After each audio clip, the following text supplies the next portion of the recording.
That being said, strap in. Anxiety.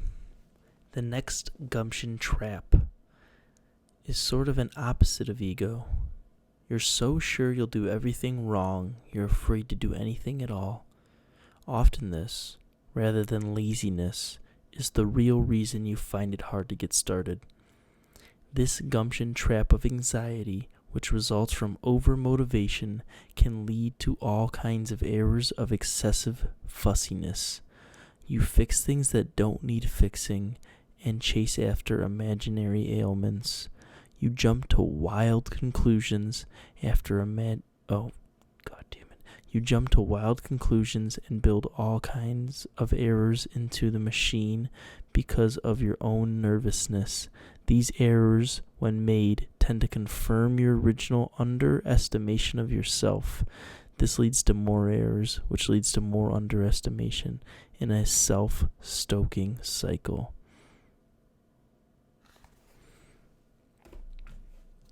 That's a paragraph from a book called Zen and the Art of Motorcycle Maintenance by Robert M. Pirsig, page 285.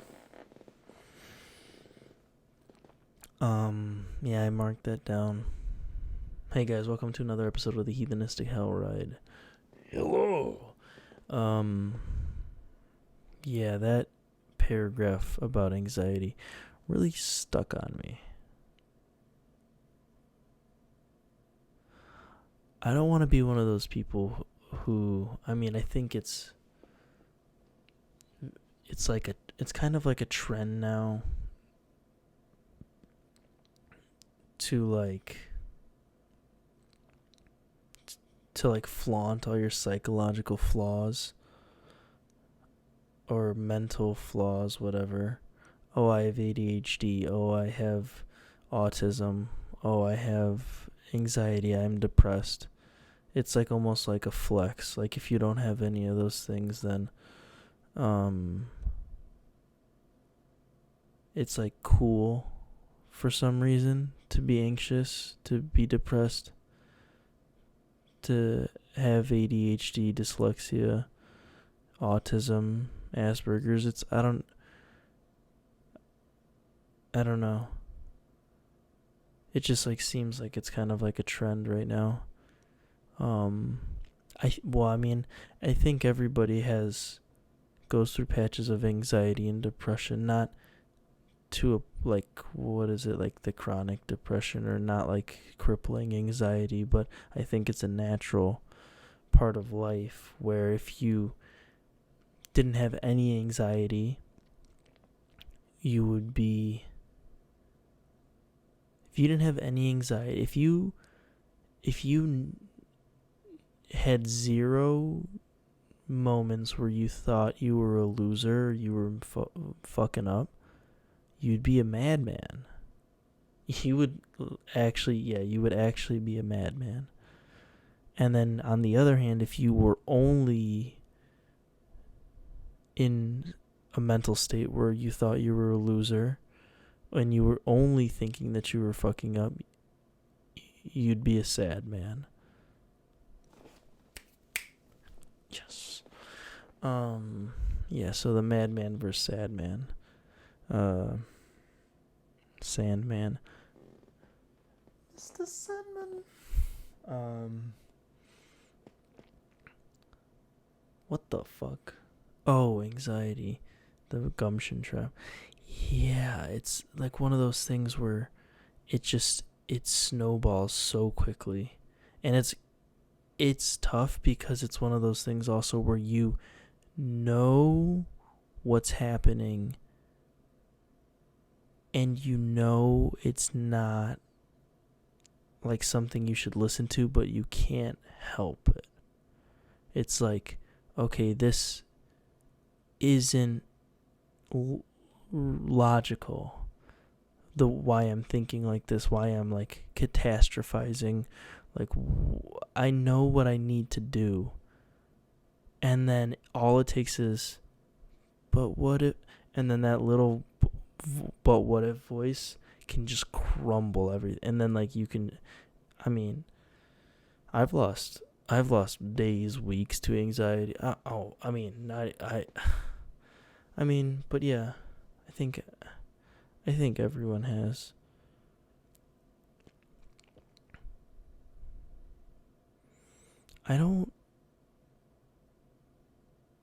I'm probably a pretty anxious person. I think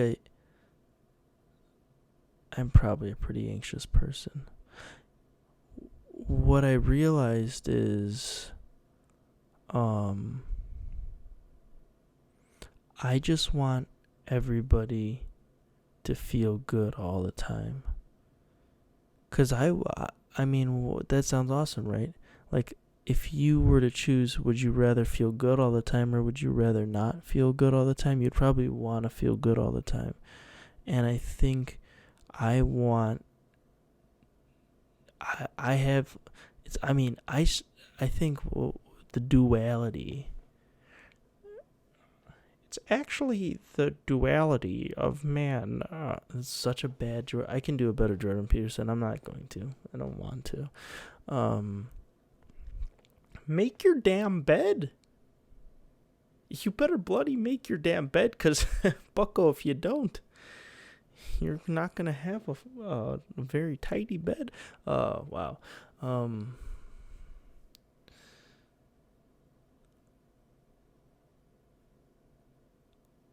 I don't know. I feel like I go back and, okay, this is such a weird series.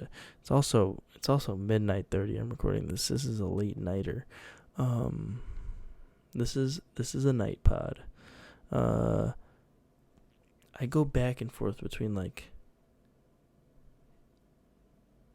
extreme ego and extreme anxiety, and then like I'll have times where they're just battling in my head, where I have like this ego thinking like, oh, I have the power to control people's moods. But then also the anxiety, like, if everybody isn't feeling awesome, if everybody isn't happy and I'm there, then that means that they're associating that lack of happiness with me.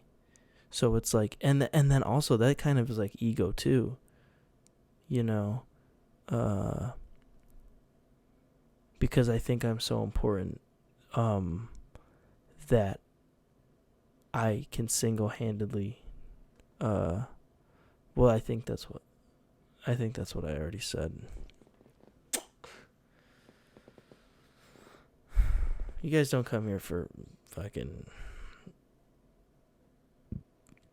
I actually did that on purpose because it was way funnier. Because if I sounded too smart, then it wouldn't be so funny.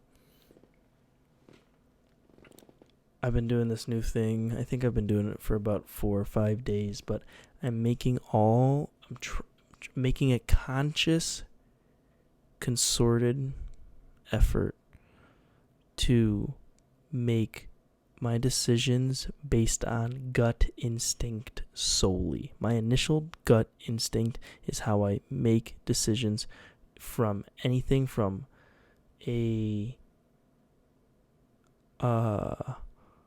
what I'm gonna drink with lunch to I don't know, something more important. I haven't come across two really important things. It's honestly just kind of like, oh, what do I want to eat? Okay, eggs and a croissant. That's what we're eating. Do I want to buy that? No, I don't want to buy that. Okay, we're not buying it. We kind of need that though. Doesn't matter. Our gut said no. And then I don't know. It feels pretty good, I guess. But then there will be some times, there's been a couple times where it's like, my gut says one thing, but then logically I think another thing. So I start doing the other thing, and then I go back and I'm like, oh fuck, my gut said this. But then I already, like,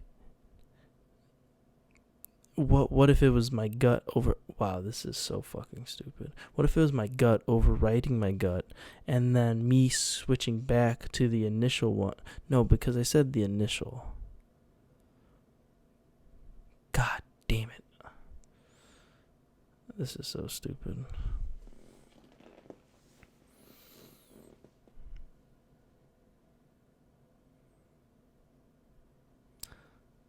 Sometimes I'm just such a mess. I feel a lot better than I did in the last pod, though. I feel a lot better. I don't feel so disheveled. I'm more than anything in this moment that I'm talking, just tired. I'm so dead tired. But my gut said that I needed to record a podcast in my tired state. Now, this is a horrible podcast, I can tell you that for sure. I haven't said much of nothing. But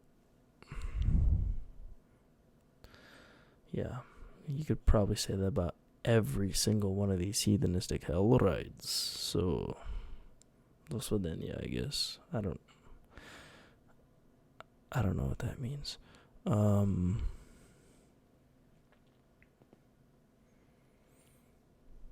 You know what's a pet peeve of mine?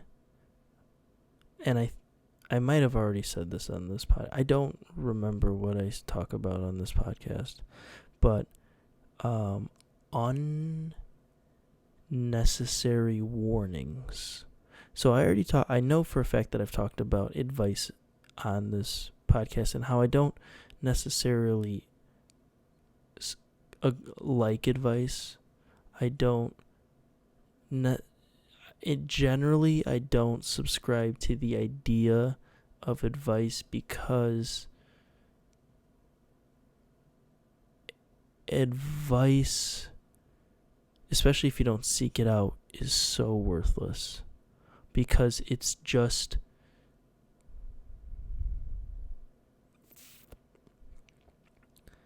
a lesson somebody else learned for an experience that you haven't experienced. So you have no context on the consequences of whether or not you take that advice. It's we've already talked about this, but to add on to it, I've noticed that something that really bothers me is when people will raise the possibility of a worst case scenario, seemingly only to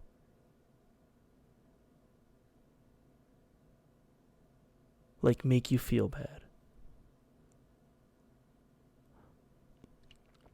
I wish I was more with it right now, but it's not like a thing where you're trying to decide whether a big thing I'm trying to decide how to I'm trying to buy a house, and they're giving quality advice. They've bought in a house before, and they're saying, oh, you have to be careful about making your offer, because if you say this in the offer, then this could happen, and that could be very bad for you. That's completely fair, great advice. But, for example, if you're like, hey, I'm going on a road trip tomorrow. I'm taking a road trip. I'm going to drive to Gashville, Tennessee. And they're like, oh, are you worried about getting in a twisted, fiery car accident and being burned to death while you're getting crushed in your twisted metal of a car? And I'll be like, no. What? It's like they almost God, I wish I could explain this better because I feel like I'm not, but it's almost like you can bring up any situation and they think that they almost have this attitude they're smarter than you for thinking of this horrible way that this situation could go.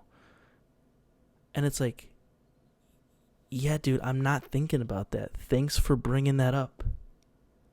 Hey, it's like, oh, I'm going to go to the grocery store. It's like, oh, are you worried about like a mass shooter coming in and just shooting you 11 times in the chest and laughing as you bleed out? Like, hey man, no. No, I'm not worried about that. Well, I'm worried about that. It wasn't even in my head until you just said it out of your lips. Like, they're like projecting these fears and anxieties onto you, and they feel like they just need to do it. And like, not only like they don't understand that it's not only like a detriment, but they think that they're helping. Either that, or they're doing it on purpose, and they're using it as a thinly veiled way of like, or they're saying like, oh look, I'm helping him, but really they're like just trying to implant seeds of doubt in your head. And I think those are some, like, that's something I don't like. And if you guys notice that somebody's doing that to you, that's something you gotta look out for. That's something you gotta look out for. Because that, even if they're not doing it consciously, there's some sort of unconscious thing in their head where they want you to like be afraid. They want you to share their unreasonable fear.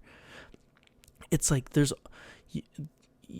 everyone knows the person where you could bring up anything, and instead of like, they just need to relate to it somehow, but then they relate to it in like the most horrible, like they like need to like come up with the most horrible story about that. Like,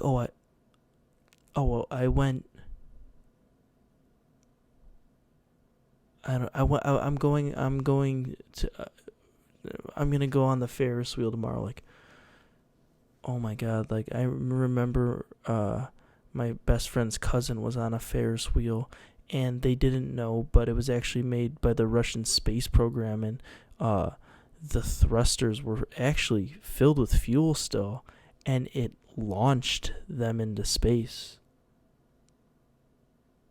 They're gone. They're cosmonauts now. And it's like, okay. I don't know. Maybe I just don't like people thinking that they know more than me. And I will admit, that's a horrible quality in a person. That's a horrible character trait that I have. Because obviously I don't know everything. There's plenty of things. You can't know everything. Not everybody knows everything about everything. Maybe that's, I don't know, maybe I'm completely in the wrong about this, and that's just completely harmless. But I feel like there's some times where people like use this opportunity to like advise you about this something, but really all they're trying to do is like project their like fears or insecurities or anxieties onto you. And maybe it's unconscious, but I know for a fact that I don't do that to people, and if I do, I can feel it. Like, I think about like, oh, like how is, you know what? Maybe I'm fucking completely wrong. Maybe I do that to people all goddamn day and I have no fucking idea. But I don't know. Maybe honestly, fuck this whole thing. But okay, here's what I'll say. I fucking hate it when somebody does that to me, especially if I pick up on it, or if I even eventually like reflect on it like 5 years later. An elephant never forgets. 5 days later, I don't know. And I'm like, I didn't like that. That didn't make me feel good. They didn't need to do that. So now I'm going to be more conscious of me doing that to people and like how people might interpret the quote unquote advice unquote that I'm giving them. But I think if we as I think if us in the heathen community can at least not, or I guess if you want to cause despair to people, then go ahead and do that, because that's honestly like grade A just like a way to make at least me feel bad. So if you can throw that in there, you want to make me feel bad, do that. I mean, I probably will stop talking to you and hanging out with you pretty shortly, but you could probably implant some insecurities in the short time that we talk. But I don't want to do that. I just know how it makes me feel, and I wouldn't want to do that to someone else. And that's the heathenistic lesson of the day. The more you know. All right, that's been the heathenistic hell rant. Wow, 20 minutes. This has been the best. This has been the greatest episode of any.